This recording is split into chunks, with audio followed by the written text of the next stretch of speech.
Fil-Palazz il-Kbir ta' San Anton ġiet iċċelebrata l-Quddisa tal-Għid il-Kbir. Il-Quddisa saret fil-preżenza tal-Eċċellenza tagħha il-President Marie-Louise Coleyro Preca u r-raġel tagħha Edgar flimkien mal-parteċipazzjoni ta' diversi tfal.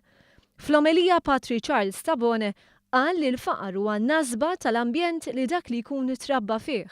Is-soluzzjonijiet għall-faqar għal Patri Charles Tabone huma il-karità, in-nuqqas ta' egoiżmu, iżda l-aktar ħaġa importanti hija l-edukazzjoni lil fqir.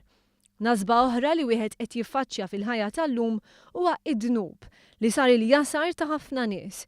Iżda l-kull problema teżisti soluzzjoni, kompla Patri Charles Tabone, u s-sagramenti mqazza u l-kelma tal-lum mas-soluzzjoni għad-dnub. Wara l-Quddisa l-President Marie-Louise Coleyro Preca qasmet il-figolli li tfal preżenti. Iżda għat-tfal il-festa tal-Għid il-Kbir tfisser ħafna iżjed minn figolli u bajt tal-għid. Għalija jfisser li Ġesu qam mill-mewt u fer kbir u ħafna jekk iktar.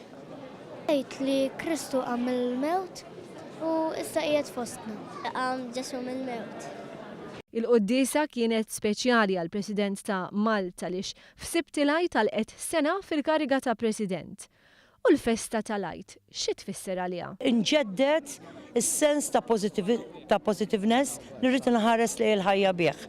U jiena nittama li l-pożittività fil-ħajja tkun tassew valur għal kulħadd.